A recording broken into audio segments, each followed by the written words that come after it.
This has probably been one of the most requested brands here in the channel. You guys have always like, oh, I love my BIBURY Multitool, right? See that in the comments all the time. We've checked out a different model in the past, and doing the honors, we got the mini right here. I'm just going to go ahead and make an incision right there. This one is on the smaller side, very pocketable, right? Got the pliers and a few other features as well. I have a video for this one in the channel also, and of course this product and everything else you see in the video will be linked down below so you guys can check out prices, availability, and variants. Here we go. So we got a pouch right here with some additional goodies. Looks like we have a good collection of different bits right here. We have Phillips head, we have some torque right here, right? Different measurements and a few other as well that might come handy. It also even has its own little stretchy kangaroo pocket right here in the front, which is interesting. Put that back there. Actually, we're going to come back to that in a moment. And let's see, here on the side we have some additional goodies. We got some additional hardware, and it looks like wire cutters. Yeah, replacement wire cutters also. That's cool. And of course some screws and stuff like that. That's always appreciated. Looks like we have a saw. It's got to be a very toothy saw if I ever saw one. But yeah, we'll come back to this guy here as well in a moment. But yeah, let's go ahead and see what else we got. Of course, typical buckle here, right? Clip-on pouch with a little nice little belt carry solution, right? Very intuitive, nice and easy to put on and take off with that plastic clip there. Let's see what this one's all about. We have, I think it's called, again, the Multitool Pliers Pro, but specifically this model here, BI 2045 AB. First impressions, I'm really digging the all blacked out aesthetics, right? Minus the filer situation there. Everything else is pretty blacked out. Absolutely digging that. I mean, we're going to cut to the chase. All right, let's check out the pliers first, because I mean, I know you guys want to see that right off the bat. So we have some fine pliers here in the front. Needle nose style, if you would. Let's get a zoom in right there so you guys can see it. Again, this one rocking the blacked out aesthetics here, which definitely would age pretty good over time, you know, as you use it more and more. The, of course, wire cutters right here are replaceable. So you can unscrew those to look like a T6 hardware and replace them with the ones included. So regular pliers, needle nose pliers going on. That's looking pretty good. And hardcore, we'll do some size comparisons here in a little bit next to some of the other popular multi-tools and also some other ones that we have checked out here in the channel as well. Now when it comes out of the box, right, it has some additional oil there. That's why you keep seeing me wiping it off here and there. Good movement right here, nice and satisfying. Clip on. I don't see a pocket clip on this one. Some models do include a pocket clip and some don't. This particular one here does not. The mini one does have a pocket clip, so something to keep in mind in case you are a pocket clip carry multi-tool style guy, or I mean, it's meant to be carried with a sheath in this particular case. So you have, right, that whole clip there. And I think we probably missed something here. Hold on a second, everybody. Hold the phone. Okay, yeah, so it looks like it does come with a T8 T6 tool as well, so that's nice. You probably have one of those laying around somewhere. Nice that it comes out of the box like that. Nevertheless, let's go ahead and try going around the tool here. We got the nice and locking blade. Future me slap that steel on the screen. Right, it is a locking knife. I know some people from UK are going to be like, man, I love the multi-tool, but the fact that it is a locking knife, now it's going to be an issue. I mean, I guess you could remove this bit right here, you know, like break it off, and then no longer is it a locking knife if you really wanted to make it work out. But, you know, by default, yes, it is a liner lock situation there, right? Get you a closer look. Has the lock icon, and then you just push down to release. On the open, it engages there, right? It even has a somewhat of a detent.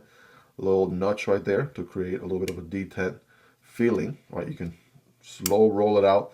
This is not one of those that you'll be able to thumb deploy, right? Kind of like a regular knife. I think this is like on some washers or what have you. So it's more of a slow roll open than anything else. So nice looking clip point blade there with some belly. What else do we have here? We have, let's see, we got the nail neck here for the filer, right? So somewhat of a diamond pattern filer on this side, and then we have more fine diamond on the other side. Right, get you a closer look there, right? Diagonal cross line on this side, and then this fine grit on this other side. And the cool thing here is that these are removable. So if I just move this out of the way right here, I've done it once or twice. So just got to remember how to put the password in. All right, here we go. I just figured it out. It took me a minute. Best way to think about it is this circle right here is your hinge. So if you just pull on this tab, pull back on this tab like this, right? Everything is hinging right here. So pull back, and that allows you to remove or swap the blade, right? You can put it mounted on the other side if you like it that way. I know it's going to be a little bit easier for the nail nick when pulling it out to be in this orientation. But then we have this saw right here, right? Also blacked out. If you need to use the saw, pop it in there, slide this guy back on. And this time around, yeah, look at this. No wobble, no, fits pretty snug in there, which is good. And the only thing, though, you want to keep in mind is it won't fold away with the saw, because the saw is a little bit longer than the space within the handle. So it's not going to fold in completely. So this will be one of those, you use it in the moment, and you actually have a pretty good length saw right here. All right, pretty lengthy one. And I'm not going to insert any more dad jokes like I did at the beginning, but you get the idea. All right, pretty lengthy saw right there, very capable with alternating teeth on each side. And yeah, removable. All right, so once you're done using the saw, since you can fold it in place, you would just switch back to the, here we go, to the file tool. All right, so here we go. Slide this bad boy back in place, put this back on, and I get a very snug fit. The saw and the filer here, both of them are going to be locking as well, by the way. So you got the same liner lock situation, locks in place, and then you can push it down to disengage. What else we have on here? There we go. We have another blade. And again, if this is the same steel, future me put it on the screen there. Right, this one has a sheep's foot serrated blade. So it's a flat grind sheep's foot blade with some serrations on this side. So when it comes to cutting rope, you know, or just cutting through some thick material, what have you, right, kind of gives you the benefits, the advantages of having a serrated blade as well. So that's good. Same deal here, right? Locking blade. And what are we missing, right? Something on this side. Here we go. We got the scissors. Now I know that these are locking scissors. I think they may not lock until, there we go. They don't lock until you open them, and then the actual liner tab here engages. So there we go, like that. And these are pretty decent size scissors, right? You guys be the judge there, right? Pretty good size for use right there. That's not bad at all. As a matter of fact, let's go ahead and do a very scientific cutting test here really quick. So in case you're wondering, right, it cuts paper pretty good, right? And as far as cardboard goes, in case you're wondering, yeah, I can definitely cut some cardboard. Probably going to be better off using the blade though for cardboard. What makes it pretty comfortable is this little bend right here, right? The fact that it has a little bend on the handle for your thumb, it actually makes it really, really comfortable there when doing the cutting procedure. And this little bar right here applies tension, so it's kind of like spring loaded in a way. Right, it would always return up on the way up, so you don't have to worry about that. This is a pretty neat, you know, and usable feature to have there. So we know the scissors can cut, right? And before we dive any deeper, right, while we're here, might as well test the blade. All right, so here we go. I mean, yeah, definitely cuts there, ladies and gentlemen. No doubt about it. Look at that, bam, boom. Yeah, even comes with sound effects and everything. So there's that. And then as far as cardboard, cutting at a diagonal angle here for better performance. Flat ground, putting in work. You also have a good length blade right there. Also. And yeah, by all means, definitely cuts really good. You guys rate this thing in the comments on a scale from 1 through 10. How sharp is it? Right, 10 being the highest, so you all let me know. Now I do know this one has a few more tricks. Now I do know this one has a few other tricks up its sleeve. And by the way, I'm loving the closing right here. Feels satisfying on the close. I wonder if it has a magnet there or not, but maybe it's the, tension right here that makes it pop like that. But I do like that. Now we have a few more features on this one. All right, we'll start over on this side. Here we go. So if I press here, right, this is the lock release. And it looks like we have a few items here. We have a can opener for starters, right? There's your can opener situation there. All these are locking tools, by the way. So they lock in place and then you can release, pushing on here. And by the way, all of these are sort of Leatherman Wave Surge, sort of, I guess, clone, I guess you could say. But, the Leatherman patent has expired. So that's why we see a lot of these competitors, right, offering, right, more affordable options.